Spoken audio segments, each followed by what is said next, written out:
$1 लाख। $1 लाख होगा ना? जी जी। ओके, $1 लाख पाकिस्तानी। अच्छा अंकल जी, कितना फंड रिक्वायर्ड है?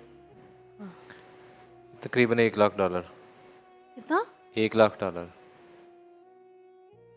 नाज़रीन, मेरे मॉर्निंग शो में मॉर्निंग विद फ़िज़ा जो मैं करती हूँ, उसमें मेरे पास कुछ मेहमान मधु हुए थे पहले, और वो किसी तकलीफ़ की वजह से, किसी मुसीबत की वजह से आए थे।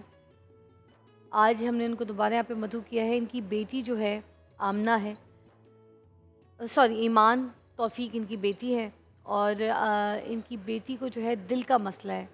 5 साल से हार्ट फेलियर पे है, ठीक है, आमना तौफ़ीक, और इनका ट्रांसप्लांट होना है हार्ट का, जो कि बहुत इम्पोर्टेंट है।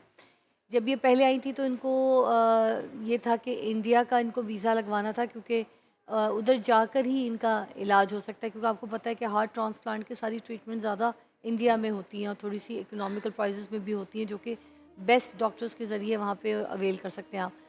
तो इनका वीज़ा तो अब लग गया है। अभी दोबारा इनके आने का मकसद ये है कि इनके पास अभी फ़ंड्स की कमी है, जिसकी वजह से ये अपील कर रही हैं। और दूसरा, सदर पाकिस्तान और वज़ीर आज़म पाकिस्तान जो है, उनसे भी इनको फ़ंड्स की रिक्वेस्ट करनी है। तो हमारे चैनल के तवज्जुह से भी आज इधर इसीलिए मदऊ हुई हैं।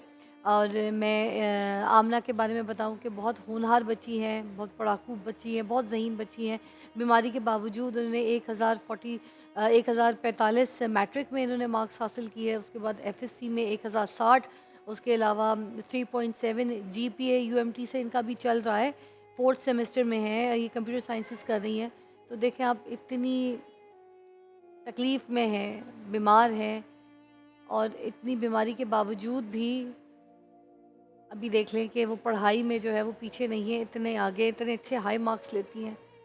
तो अगर इनका इलाज हो जाए, इतने होनहार बच्चों का, और इनकी ट्रीटमेंट सही हो जाए, तो मैं सबसे पहले तो ये कहूँगी कि किसी की जान बचाना तो वेरी वेरी इंपॉर्टेंट है।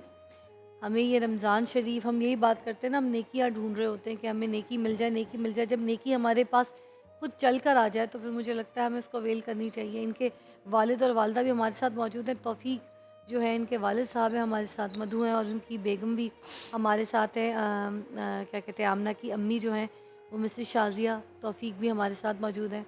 तो सबसे पहले आप मुझे बताइएगा कि अभी क्या सिचुएशन चल रही है, किस वजह से अभी इलाज नहीं हो पा रहा? फंड्स की कमी है अभी।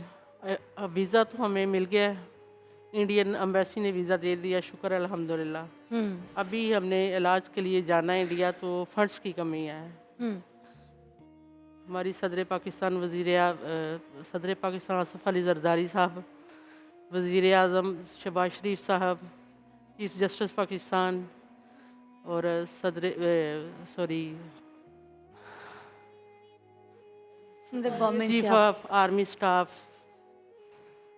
आसम मनीर साहब, और वज़ीर आला पाकिस्तान, ये सूबा पंजाब की जो है वज़ीर मरीम नवाज़ साहबा से रिक्वेस्ट है कि हमें हेल्प करें हमारी। अच्छा अंकल जी, कितना फंड रिक्वायर्ड है? तकरीबन $1 लाख। कितना? $1 लाख। $1 लाख डॉलर। होगा जी ना? जी जी जी। ओके, $1 लाख पाकिस्तानी, 3 करोड़ तकरीबन ऑलमोस्ट। 3 करोड़। और इससे ट्रांसप्लांट हो सकेगा? जी जी। कुछ पैसे जमा हुए हैं अभी तक, कुछ जोड़े हैं आपने? जी वो तो 2020 से ये बेटी को प्रॉब्लम चल रहा है। हाँ। तो मैं चूँकि एक नीम सरकारी अदारे में मुलाज़म हूँ, तो जो जमा पूंजी थी वो तो इसकी इसकी फ्रीक्वेंट विज़िट रहते हैं हॉस्पिटल्स के, और उस पे अखराजात आते हैं। मैंने अपना थोड़ा एक असासा था वो भी सेल किया था, तो वो भी इसी पे खर्च हो गया। और ये ट्रांसप्लांट का जो वीज़ा आपने वहाँ पे जो जाके इलाज जी करवाना जी। था, जो वीज़ा है इंडिया का, वो लग गया आपका? जी जी। वो किस तरीके से लगा? वो अल्लाह के करम से, और थैंक्स टू इंडिया कि उन्होंने वीज़ा दे दिया हमें।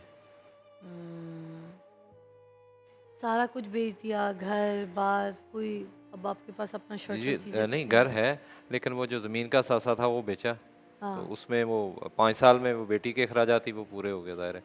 इस पे बेचा इसीलिए था कि इंडिया चले जाएंगे, लेकिन वो अनलकीली तब वीज़ा नहीं था मिला, तो फिर ये वहाँ से 5 स्पॉन्सर नहीं हो रहा कोई इंडिया से, अगर हो सके जी इंडिया से कोई स्पॉन्सर हो सकता है कोई? नहीं जी, इंडिया से तो कोई स्पॉन्सर नहीं करेगा।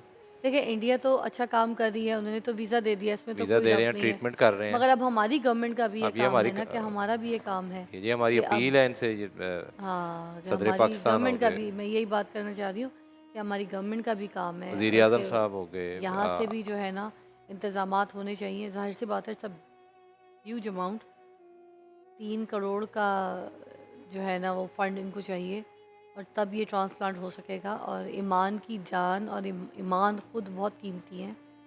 तो ये आपसे मैं रिक्वेस्ट करूँगी गवर्नमेंट ऑफ पाकिस्तान, ख़ास तौर पे मरीम नवाज़ जी, क्योंकि वो औरतों के बारे में ज़्यादा फ़िक्र रखती हैं, नज़र रखती हैं, उनके दर्द को समझती हैं। तो यहाँ पर ईमान की जो अम्मी हैं, वो अब्बू, सारे के सारे आपके साथ यहाँ पर मुझ समेत अपील करेंगे कि आप प्लीज़ ईमान के ऊपर जो है ना ज़रा नज़रसानी कीजिए। ईमान का इलाज होना बहुत ज़रूरी है और इसका ट्रांसप्लांट होना है इंडिया में, मगर अखराजात पूरे ना होने की वजह से वो अपनी बेटी को लेके नहीं जा पा रहे। और मरीम जी, आप ये भी देखें कि कितनी होनहार बच्ची है। हम आम बच्चों में अगर इस तरह के मार्क्स, इस तरह का रिज़ल्ट देखें पढ़ाई में, तो हम इसको बहुत अप्रिशिएट करते हैं। और ये बीमारी के बावजूद इतने अच्छे मार्क्स लेकर आ रही है। मैं भी थोड़ी देर पहले यही बात कर रही थी कि मेरे सामने मतलब कोई ऐसे होनहार बच्चा आता है तो मैं ख़ुद को बहुत शर्मिंदा फ़ील करती हूँ। और एक बात बताऊँ, इतना कोई बड़ा बजट नहीं है हमारे लिए, कोई इतनी बड़ी बात नहीं है, हम मिल के कर सकते हैं। देखिए 2-4 करोड़ कोई निकाल दे, कोई ऐसे मुश्किल बात नहीं है। इतने अमीर अमीर लोग बैठे हैं, कहाँ कहाँ बैठे मैं बताऊँ। आप अगर आप उनको देखें जो ओवरसीज़ पाकिस्तानी हैं, वो तो बढ़ चढ़ कर हिस्सा लेते हैं। और ख़ास तौर पे ऐसी नेकियाँ, ऐसी बच्चियाँ जिनकी जान बचाना मुझे लगता है बहुत ज़रूरी है। गवर्नमेंट को तो मैं कह ही रही हूँ, मगर गवर्नमेंट मतलब गवर्नमेंट के अलावा भी जितने लोग हैं ना, आइए इधर आइए, इधर आइए मेरे पास, माइक पकड़ लीजिएगा, इधर आए मेरी जान, आए। अच्छा मुझे बताओ, इधर बैठो, क्या करती हो मुझे बताओ तुम? ऐसे पढ़ाई के अलावा क्या करती हो, क्या शौक़ है ईमान तुम्हारा है? क्या करती हो ईमान? मेरा फ़िलहाल तो यही शौक़ है कि ठीक होना है और उसके बाद फिर अपने जो ड्रीम्स हैं उनको पूरा करना है। लेकिन उसके लिए सबसे ज़्यादा ज़रूरी यही है कि पहले ट्रीटमेंट हो सके मेरा, उसके बाद ही जो भी होगा वो उसके बाद ही हो सकता है। मैं कुछ सोच ही नहीं सकती जब तक ट्रीटमेंट नहीं हो सकता। तो अभी जब पढ़ाई करती हो कोई तकलीफ़, कोई ऐसी पेन होती है?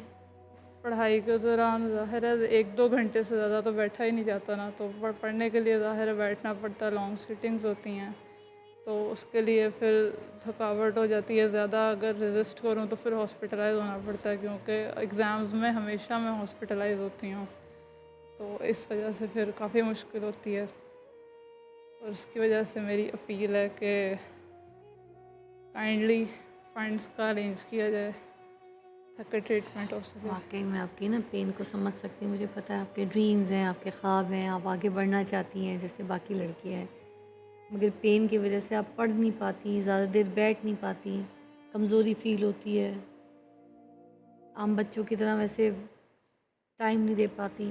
डेली लाइफ के कामों में मसला होता है, नॉर्मल लाइफ है ही नहीं, क्योंकि ज़ाहिर है हॉस्पिटल बार बार जाना पड़ता है इसके लिए।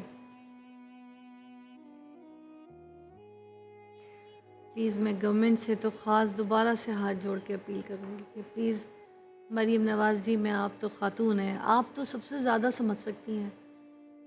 हम सुबह शाम ना बहुत सारी बातों की, किसी की रील्स जो है ना वायरल कर रहे होते हैं, कभी किसी के कपड़ों पे, कभी किसी के मेकअप पे, कभी किसी के दुपट्टे सेट ना हो ट्रांसमिशन हो में तो आप फ़ौरन उठा के किसी गेस्ट को जो है ना उसका बिफ़ोर आफ्टर लगा के, तो कोई मेहमान किसी ट्रांसमिशन में भी आप देख लें, पूरे रमज़ान जितने ये जो बैठे लोग होते हैं ना, ये जो फारग लोग बैठे होते हैं, ये बैठ के तो बस ये चीज़ें वायरल कर, ये वायरल करें ना, ये बात वायरल करें ताकि मरीम नवाज़ जी तक पहुँचे, गवर्नमेंट तक पहुँचे। और मैं बोलती हूँ इनको भी छोड़ें आप, और बड़े लोग हैं, इतना कमाते हैं, इतने पैसे वाले हैं, इतने पैसे वाले हैं, और वो ऐसे नहीं है कि वो मदद नहीं करें, बस उन तक ये बात पहुँचनी चाहिए। ख़ास तौर पे बताऊँ जो ओवरसीज़ पाकिस्तानी है ना, जो पाकिस्तान में रहने वाले लोग हैं ना, उनसे ज़्यादा अच्छा दिल रखते हैं, उनसे ज़्यादा दर्द तकलीफ़ रखते हैं। आप बस तैयारी करें, मुझे लगता है कि आपका ये काम हो जाएगा। इंशाल्लाह। इंशाल्लाह। रमज़ान शरीफ है ये, बड़े लोग हैं, 3 करोड़ को इतना बड़ा अमाउंट नहीं है, सब मिलजुल के कर लेंगे तो सब हो जाएगा। आप लोग तैयारी पकड़ें इस रमज़ान बाबरकत महीने में, आपका काम हो जाएगा। आप अपना नंबर प्लीज़ बताइए, अपना नंबर शेयर कीजिएगा। अंकल नंबर बताइएगा प्लीज़, लाइव बताइए। 0321 719 7614 0346 668 247। ये नंबर सोशल मीडिया पे भी ख़ास जो हमारी वीडियोस हैं उस पे भी लगा दीजिएगा, ताकि जो ईमान है उसकी इलाज के लिए ये मदद हो सके। ये अपील है, प्लीज़ जितने भी पाकिस्तानी मुसलमान, जो भी, मैं कहती हूँ गैर मुस्लिम भी, कोई भी देखता है, इंसानियत के नाम पे किसी की मदद कीजिए। और मैंने देख लिया है कि हमेशा मुश्किल के वक्त पे ना, ये जितने हमारे मुसलमान हैं ये बढ़ चढ़ कर हिस्सा लेते हैं, काम आते हैं, हाथ थामते हैं, आगे बढ़ते हैं। वो बाप का शक्ल आप देख लें आपके सामने, उस माँ की आप आंखें देख लें आपके सामने, ये बच्ची देख लें आपके सामने।